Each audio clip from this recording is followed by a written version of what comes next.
जिस जीव ने अपने जीवन में एकाग्रचित हो करके कभी अपने कान से भागवत महापुराण सुना ही नहीं, वास्तव में वो चांडाल है, वो गधे के समान है। उसका जीवन व्यर्थ है। 10 महीने 9 महीने उसने अपने मां को व्यर्थ में कष्ट दिया। मां गर्भ में 9 महीने लेकर उस बालक को अगर जन्म दे और उसकी वाणी से भगवान का नाम, भगवान की लीला कथा भागवत उसके कान में नहीं गई तो उसने अपने मां को 10 महीने पीड़ा ही दी।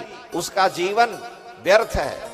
ऐसी दशा में जीवत छवो निगदिता सतु पाप कर्म, जीते जी मुर्दा है, पाप करने वाला है। धिक्तम नरम, उस मनुष्य को धिक्कार है। सनकादिक कह रहे हैं कि देवता लोग स्वर्ग में बैठे ऐसी बातें करते हैं कि मानव शरीर मिला और जीव के जीवन में कभी श्रीमद् भागवत महापुराण की कथा नहीं गई। आप जरा देखेंगे जब, तो आपको लगेगा हर जगह कथा हो रही, सारे लोग सुनते हैं, सारी बातें हैं, लेकिन भारत की जनसंख्या आज के समय में जो सुनाई जाती है लगभग 1.5 अरब की है। 130 करोड़ मान लीजिए, 50 करोड़ के लगभग है। आप कल्पना करें कि क्या 150 करोड़ लोगों में उसके 150वें अंश यानी 1 करोड़ रोज लोग कथा सुनते होंगे? नहीं सुनते होंगे। आजकल तो मीडिया गिन के बता देता है।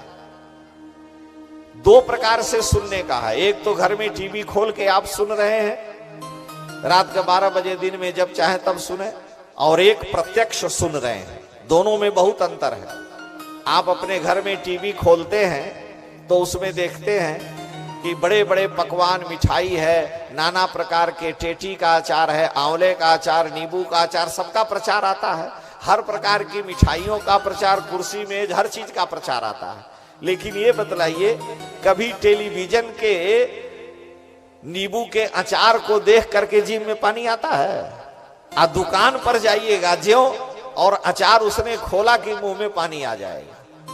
ये प्रत्यक्ष एक उदाहरण फल है कि जो प्रत्यक्ष फल है, शब्द का जो सीधा कानों के माध्यम से, कानों के द्वारा हृदय में गमन है, उससे जितना पुण्य है वो व्यापार यानी विनिमय से श्रवण करने में वो पुण्य फल नहीं देगा, कालक्षेप करेगा।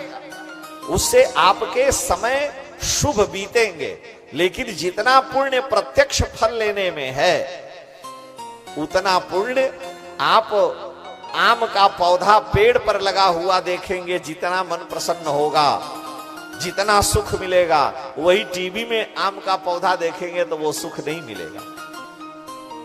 यानी प्रत्यक्ष का फल अलग होता है। भगवान का दर्शन जब आप पास में जाएंगे, श्रम परिश्रम करके बद्रीनाथ, अयोध्या, मथुरा, और उनका दर्शन करेंगे तो भगवान के नेत्रों से जो तेज है वो आप पर प्रभाव डालेगा, उसका पुण्य अलग होगा। और टीवी में देख लिया, उसका पुण्य अलग है। उससे मन पवित्र तो होगा, थोड़ा अंश मिलेगा, लेकिन जो प्रभाव तक्षण है और स्थायी प्रभाव है वो नहीं प्राप्त होता। इसलिए श्रीमद् भागवत महापुराण किसी भी प्रकार से अगर वाणी से उच्चरित हो रहा है तो निश्चित ही वो महान पुण्यात्मा है। वह मनुष्य पृथ्वी पर भार रूप में है जिसने कभी अपने कानों से श्रीमद् भागवत शास्त्र को नहीं सुना।